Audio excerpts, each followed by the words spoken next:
You know what? It's going to play. Promise you'll be good from day to day. Do as mother says and never sin. Be the man.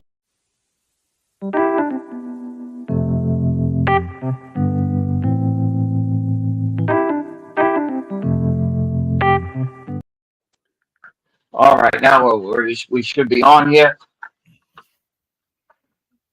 Cinnamon Girl, hit the number one, or Matt, hit the number one if you can see us and hear Everybody us. in the chat, let us know that you guys can see us, so we can get rolling here. We can do. I think we're live. Yeah, we're live now. I saw it on my phone. All right, we're good now. All right, whoever's in the house, welcome. Yeah, we got 6 people in the house. Sorry, we had a little. We're not. I couldn't get to the studio. And thank you very much. Now let's get rolling. Chris, great to see you. It's great to see whoever's here. CG2, I'm glad you're safe. I know you had all that snow. Chris, without further ado, let's rock and roll. I'm going to just set you up this way. I want to set you up this way, Chris. We got Penn State playing Notre Dame, an old school rivalry. For those that don't know, this was a huge rivalry back in the day. We live. Thank you, David T. What's happening? All right, so we got an old school rivalry. Yeah, I don't know how long it's been today played, so let's get into it, Chris. You are the college guy. You're the guy I count on. Chris, I know you'll take your Penn State hat off, like I'm a Penn State guy. People know. Give me the keys to this game tonight. Give the people the keys to this game tonight, in your opinion. Well, for Penn State, I think the keys to the game is, I mean, obviously you got to win the turnover battle. You could say that about any game, but I expect this game to be a low scoring slugfest. Both teams are really good defenses, but I think the keys to this game is Notre Dame's a very good disciplined defense. They're aggressive. Penn State's offensive line has to play well. They got to be on top of their game. They got to run block, pass block, especially in the run game, though. They got to be on top of their game. They got to get to their blocks. They can't make mental mistakes. And I think another key to the game for Penn State is I am sure Notre Dame has a really good safety in Xavier Watts. He's one of the top safeties in the country. And I'm sure they're going to, similar to what Ohio State did, they'll probably use Xavier Watts to try to neutralize Tyler Warren. So I think Trey Wallace and Amari Evans have to come up big. I'm sure Notre Dame, Al Golden's game plan is to try to do everything he could to neutralize Tyler Warren. Like I said, I'm not saying Notre Dame's defense is as good as Ohio State's, but I do think that we have to have other options in the pass game step up, as they have been, instead of just Tyler Warren.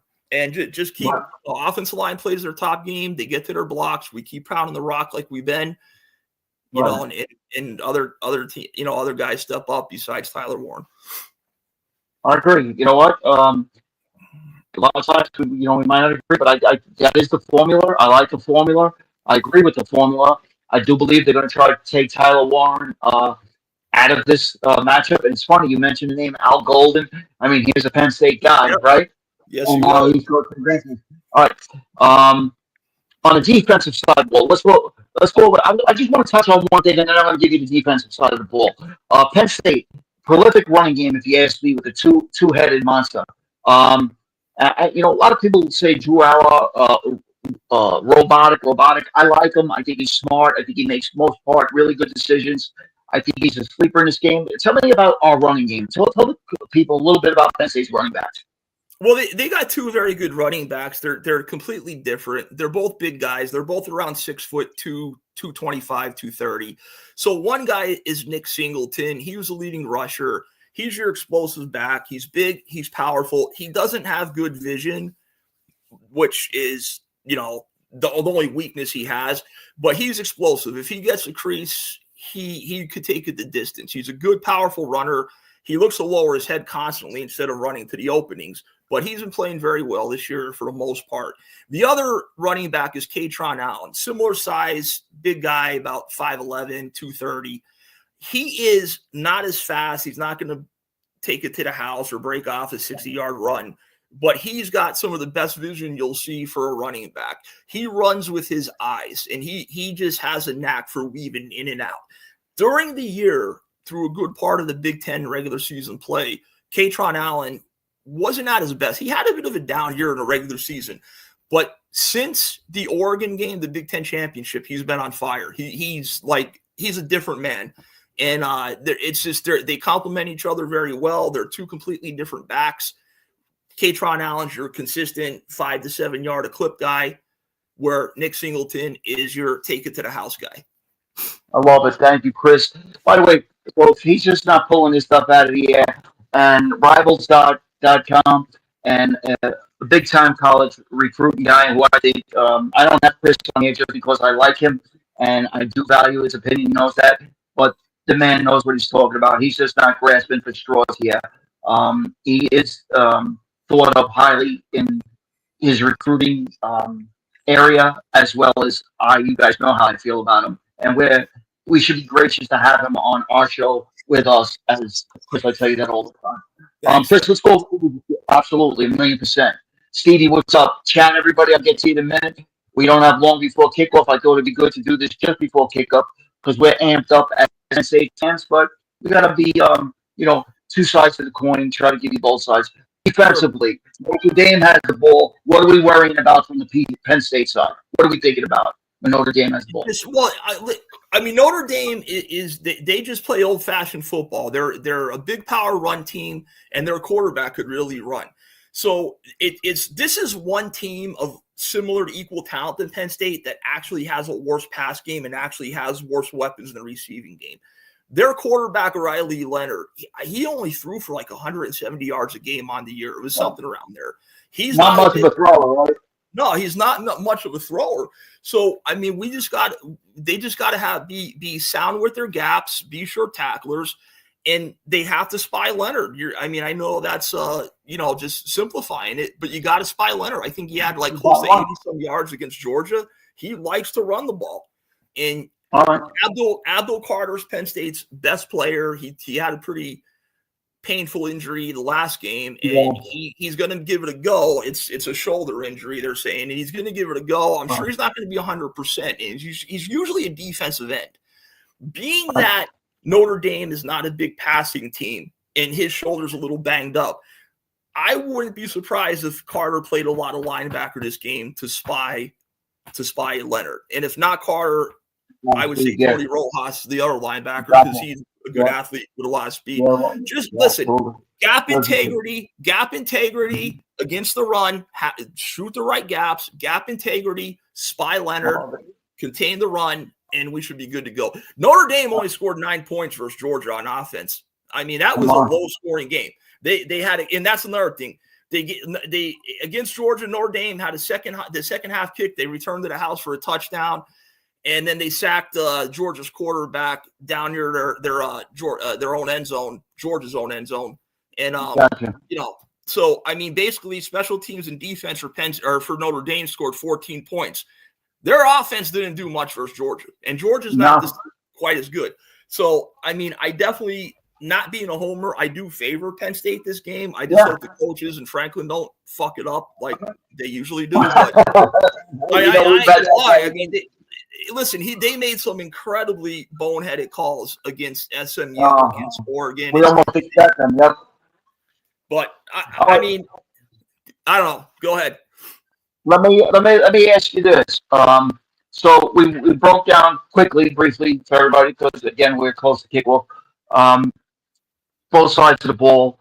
No gun to your head. Give me your pick and why. Well, I'm going to say 24-20 Penn State. I think it's going to be a low-scoring slugfest. I wouldn't be surprised if it's even a little lower scoring than that. Because I think Penn State has more on offense. I think Drew Aller is a very talented quarterback. Mm-hmm. He plays extremely conservative. Like it drives people nuts. It drives me nuts. But every game, there's 2-3 times a game at least, a lot of guys open deep, and he hesitates. But he is the better quarterback. And Penn State, Amari Evans and Trey Wallace, they're not great receivers, but they're good receivers. They're solid receivers. You have the best tight end in the country. So we have more in the pass game. The run game's about equal. Both teams' running games are very equal. Jordan Love for Notre Dame's supposed to be a little banged up, might not be 100%. Yep.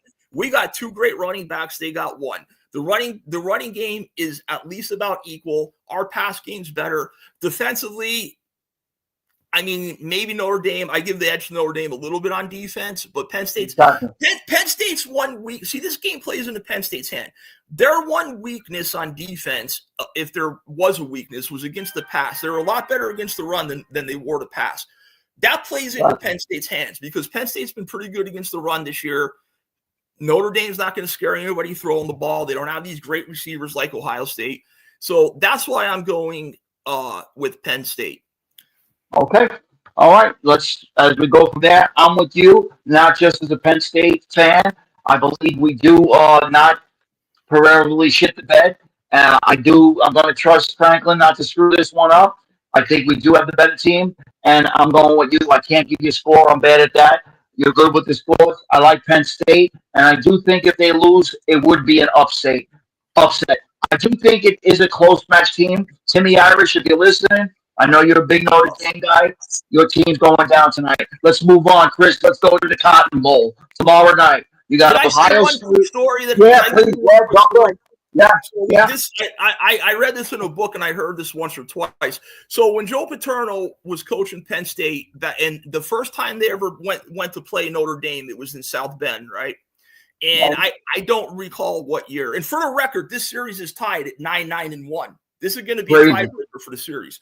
So when he was going to coach, I don't know, it was the 70s, probably the 70s, when he was going to play Notre Dame the first time in South Bend, some of his players were a little nervous, supposedly, like going out there with all the tradition, the Golden Dome and touchdown Jesus, and they're nervous. And Paterno said, "What's wrong?" He's like, "I don't know, all that tradition and stuff, it kind of gets to your head." He goes, "Listen, unless Newt Rockne comes back from the dead and tackles you, I don't give a shit about that." He goes, "When you put on those plain blue and white uniforms and black high tops, they got to worry about our tradition, the Penn State tradition." I thought that was an awesome story. That's a great synopsis. I love it. It's typical. Now we segue. All right. Let's go on to tomorrow night in the Cotton Bowl. You got Ohio State. I'm not sure who's favored in that game against Steve Sarkisian and the Texas Longhorns. Ohio State. Give us a little bit on that. Okay, what do you think?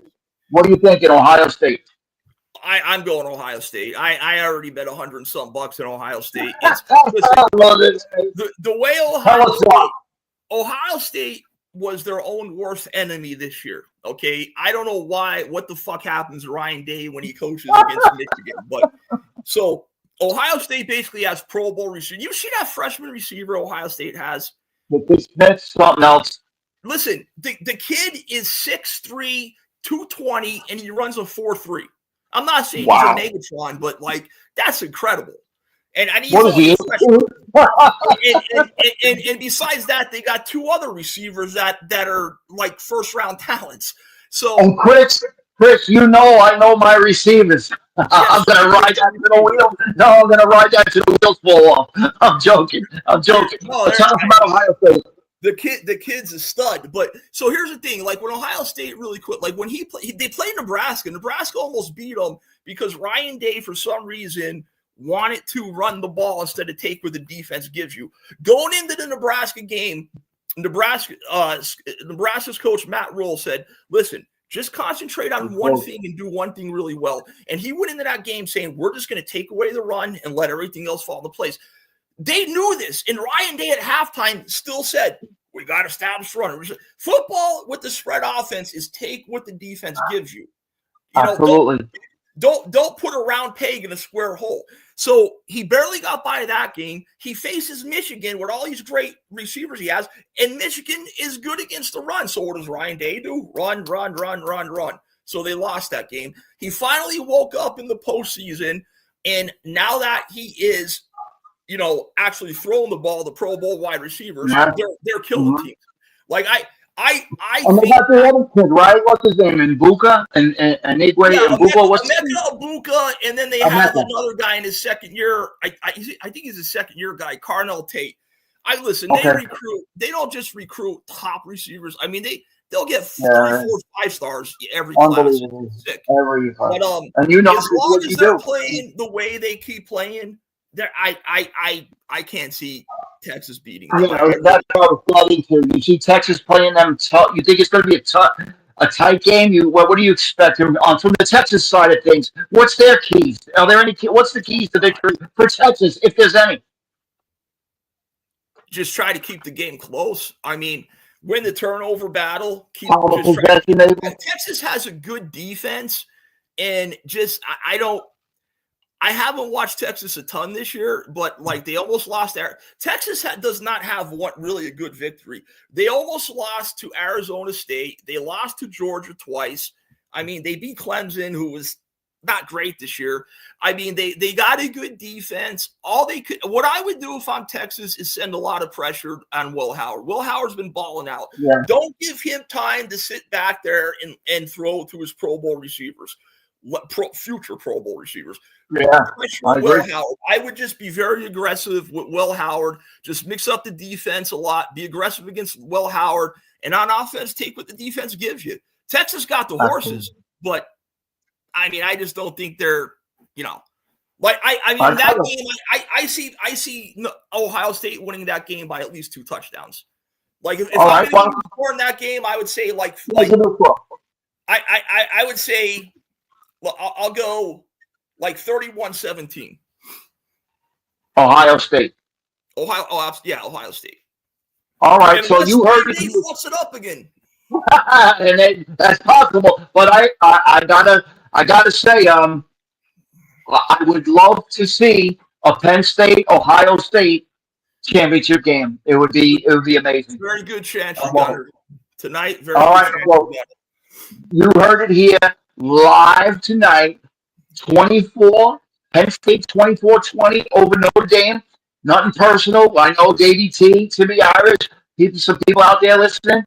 Don't bet with your heart, bet with your mind, bet with your brains. Okay? This is for your listening pleasure only. We don't want anybody to go out there and lose any money or bet at all. But our guy likes Penn State 24-20 and Ohio State 31-17. We wanted to give it to you before game time. Game kicks off shortly.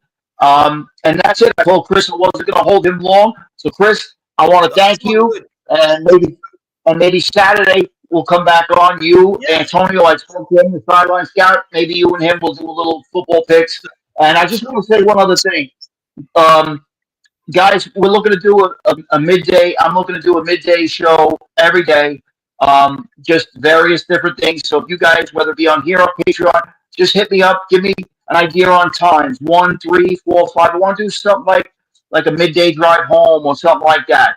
But let's say I know Craig said don't do anything stupid betting wise, but listen, if you're not comfortable with this game, let's trust me. Drop a dime on Ohio State tomorrow. That's my lock. No way Texas beats them. Drop a dime on Ohio State.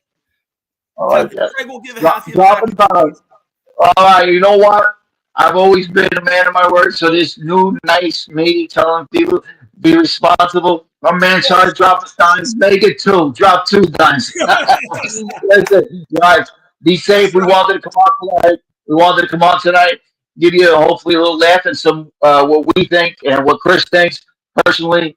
That's who he likes. It's who I happen to like.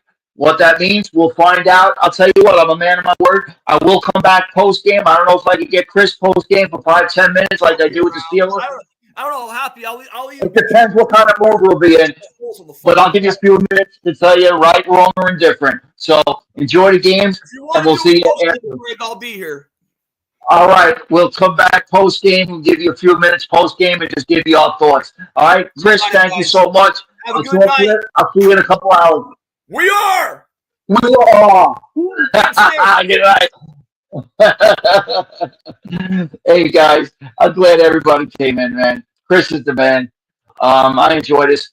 I want to just quickly tell you guys briefly, whoever's still in the house, CG2, if you're out there, we did this tonight on StreamYard.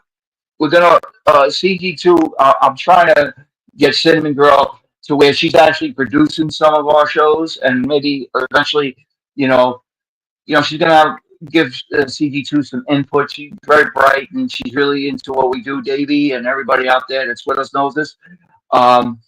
And so she'll sometimes maybe be behind the scenes. She'll be in the house, but you won't see her, and she's going to help out a lot. So I want to give her some credit, and she deserves it, and I want her to play a big part in this. We talk a lot, as I do with a lot of you guys.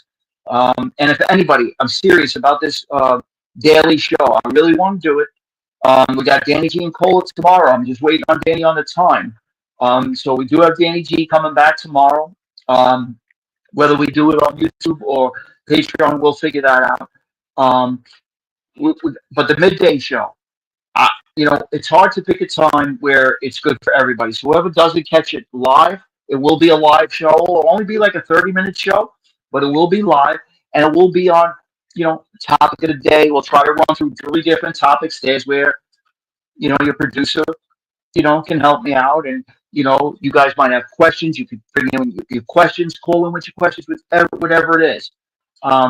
It could be a daily rant. You might have heard my Steeler rant last week, but it'll be something daily, 30 minutes, whatever it is. If it runs 40 minutes, run 40 minutes. But I want to get the right time. Is it 2 o'clock? Is it 3 o'clock in the afternoon? Is it, it's something to listen to, something to look forward to, something you always know, you're going to hear me. Whatever it is that I have to say, you agree or not agree, you'll always get what I believe to be the truth. So if it's a hot topic thing, great. If it's a funny, casual thing, great too. So you guys know how to hit me up, get through to me on here, Patreon, wherever. We'll see you post game tonight. Let's try to agree with the time, because as it is now, we got Danny G tomorrow, and then starting Monday, I want to do this daily show. It's going to happen. So right now, I'm going to shoot for say 2 o'clock in the afternoon, unless you guys get to me and say, why don't we do it at 3? Why don't we do it at 1? That's it. And that's what we're going to do, besides the conversations we have, like with Danny and everybody else we're going to be doing down the road. I hope you guys enjoyed the Papa Chubby interview. Whoever saw it, conversation with my cousin, feels weird saying interview. And you guys just be well. Whoever's up, I'll see you post game tonight. After the Penn State game, they say 7:30, but they drag them on with the kickoffs and whatnot, and then the halftime show. So I probably won't be till like 10:30 or so. But you got my word. We'll be back post game. You heard Chris say he'll be back post game too. So we're gonna move it around. But if anybody wants to give me in the chat, if you wanted to, if anybody in the chat wants to give me an idea on that time for that daily show, throw it in the chat right now before we come back to the post game. If anybody wants to, otherwise we could, we can do it through a post or anything like that. But CG2, I'm counting on you. If you got any suggestions on time. But like I said, if I don't hear nothing, it's going to be for Monday. I'm going to shoot at 1 o'clock. We'll start it off with a midday show. For that midday show, and I'd like to do it every day. And again, it's going to touch on. We're going to touch on everything. I don't, we're moving forward, not backwards. We're moving forward. All right. So I do appreciate everybody coming here tonight. Thank you, CG, for wanting to throw your hand in the pile and help. We appreciate you. I appreciate everybody. Benny, Davey T, Matty Boy's not here. Mikey, it's good to see you, Mikey M. You know that, bud. Stick around, stay with us, bud. We're back in town. Not the old sheriff back in town. The sheriff's back in town. No, that's not my nickname. We don't need no nicknames. But that's good, Stevie. Good to see you in the house. Let's go Penn State. We'll see you guys post game. All right. I hope you guys like the idea of a daily show. And we'll be doing stuff at night too. All right. So you guys be well, and I'll see you guys tonight. Enjoy the game, and besides that, take care.